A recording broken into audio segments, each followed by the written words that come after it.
One thing that I know now that I wish I knew before starting a business is that passive income, this whole idea of passive income is kind of a lie. It's kind of a fugazi. It's a fugazi. It's a myth. Not because passive income itself doesn't exist, but because it takes a significant amount of time, energy, and capital to create something that generates passive income. So it's not really a realistic goal for especially a beginning business owner.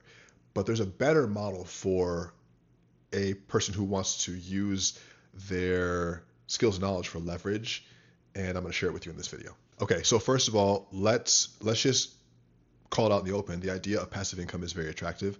This is something that has been sold to us as part of the American dream for many years.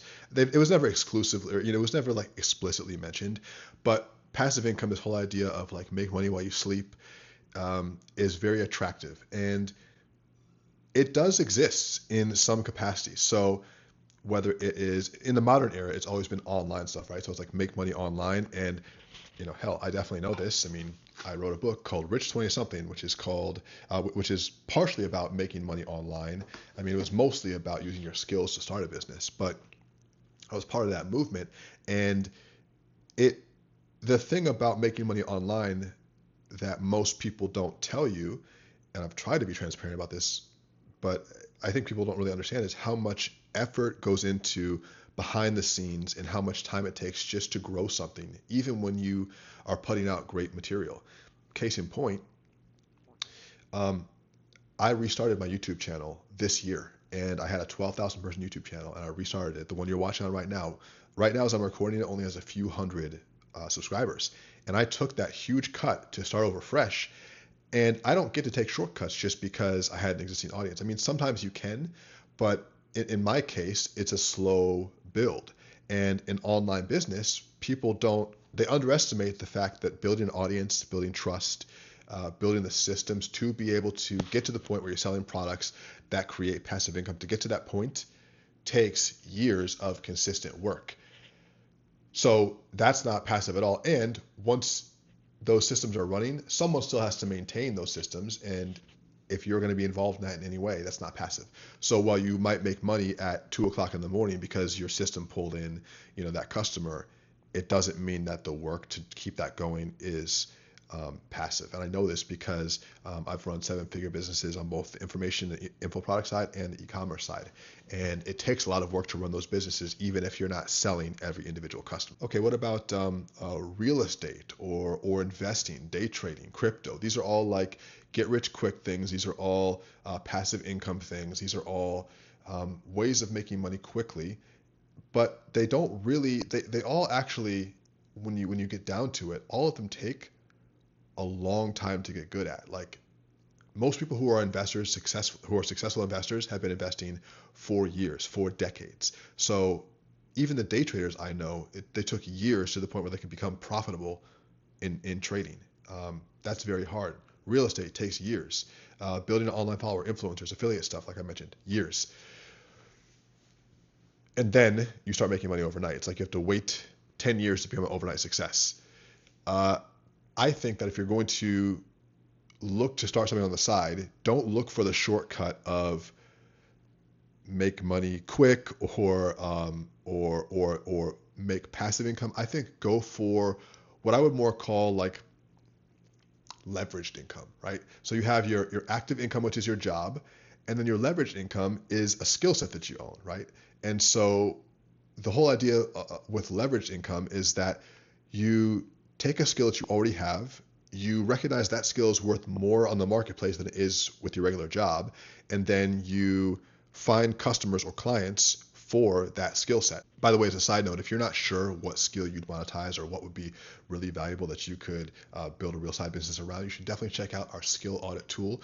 I took a few chapters from Rich 20 something, and I used it to create a prompt you can use to have a conversation with Claude. And Claude will ask you about your personal life, your business life, and your interests, and it will develop a set of recommended skills to explore as side businesses. And it will also do research for you and show you the market value of those skills, so that it will make a recommendation on which path to pursue. So it's really useful. You can check it out in the description box below. It's free. So for instance, if you work as, let's say you work as a designer at at a tech company, and you know that the design work that you're doing for the company is getting, you're making 100 grand at the company, and when you look at your hourly rates, you realize, all right, well, I'm making, let's call it 100 grand a year, and I'm working 40 hours a week and 50 weeks a month, which, depending on what company culture you have, that could either be a lot or a little.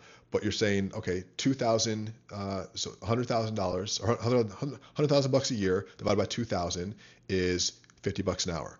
So if I'm making $50 an hour to make six figures, if I can use those same skills to make more than $50 an hour on the side, then I've effectively leveraged my same skill set I'm getting paid for at work outside of the system. And so it's pretty simple. If you can find design work that's $51, you have leveraged yourself more effectively. Now, you'd want it to be more than that. And really, with great design work, and yes, we could talk about AI and how AI is disrupting that. There's a separate video to be made here about how to position yourself in those environments, and we'll have a conversation about it. But absolutely, design still is a factor. In fact, I'll give you an example of this, concrete.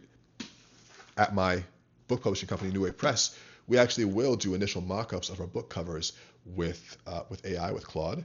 Great mock-ups, but we still hire a designer to complete the process of making our product store ready.